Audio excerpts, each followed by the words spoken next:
Hello guys, तो मैं आज सभी के लिए लेकर आई हूँ हिंदी वर्णमाला में स्वर टॉपिक, जिसमें परीक्षा में 5 से 6 नंबर में पूछे जाते हैं, जो मोस्ट एमपी है।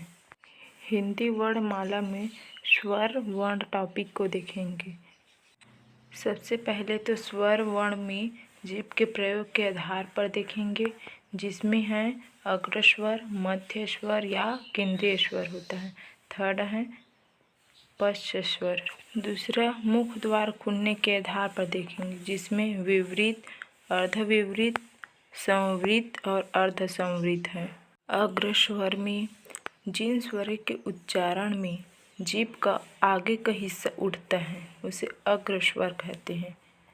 जैसे ई, ए, इनकी संख्या 4 होती है। जीभ का अगले हिस्सा उठता है तो उसमें डाल देना अग्र स्वर।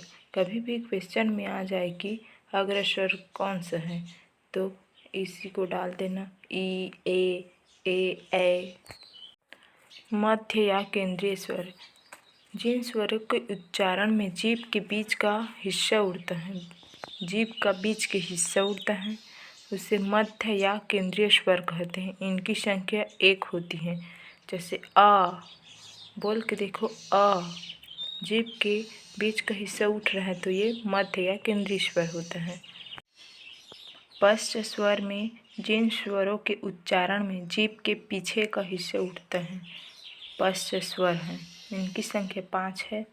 आ, उ, ओ, औ। जीभ के पश्च स्वर संख्या कभी भी क्वेश्चन में आ जाए कि पश्च स्वर की संख्या कितनी है तो 5, पश्च से 5। स्वर वर्ण जीभ के प्रयोग के आधार पर तो कंप्लीट हो गया गाइस। अब सेकंड देखते हैं मुख्य द्वार खुलने के आधार पर। मुख्य द्वार खुलने के आधार पर विवृत, अर्धविवृत, संवृत और अर्धसंवृत है।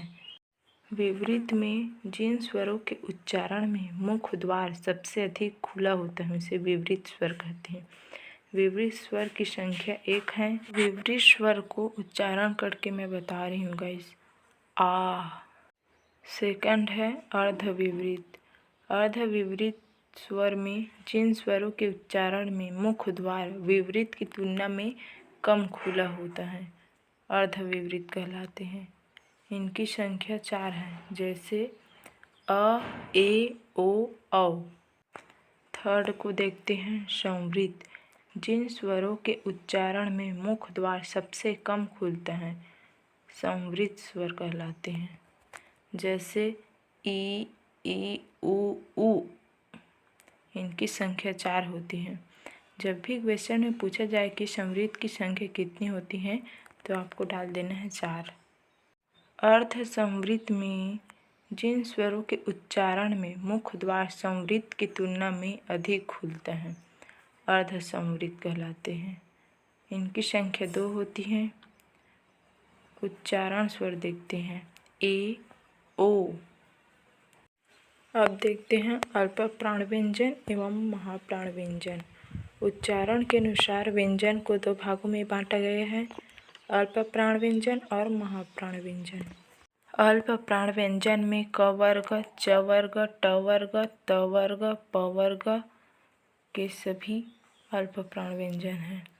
महाप्राण व्यंजन में अल्प प्राण के क वर्गों का एक वर्ण छोड़कर, जैसे क को छोड़कर ख, घ को छोड़कर घ, एक को छोड़कर महाप्राण व्यंजन होता है।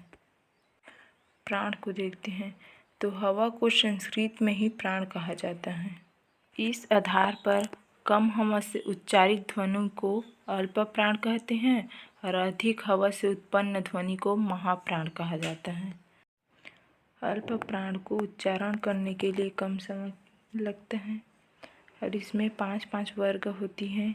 अल्प प्राण व्यंजन की संख्या 20 होती है। जब भी हम अल्प प्राण व्यंजन बोलते हैं तो हमारे मुख से कम वायु निकलती है, उसे अल्प प्राण व्यंजन कहते हैं। अल्प प्राण व्यंजन में प्रत्येक वर्ग पहला, तीसरा और 5वां वर्ण अल्प प्राण है। सभी स्वर अल्प प्राण हैं, लेकिन 4 अंतस्थ व्यंजन हैं, य, र, ल, व। महाप्राण व्यंजन प्रत्येक वर्ग का दूसरा और चौथा वर्ण महाप्राण है। इसमें क वर्ग का ख, घ होता है, च वर्ग का छ, छ होता है, ट वर्ग का ट और ढ होता है, त वर्ग का थ और ध होता है, प वर्ग का फ और भ होता है, और 4 ऊष्म व्यंजन होता है, श, श, स और ह। तो तीनों श ऊष्म व्यंजन हैं। अब देखते हैं अघोष व्यंजन एवं सघोष व्यंजन या घोष व्यंजन। कंपन के आधार पर हिंदी वर्णमाला के 2 भेद होते हैं।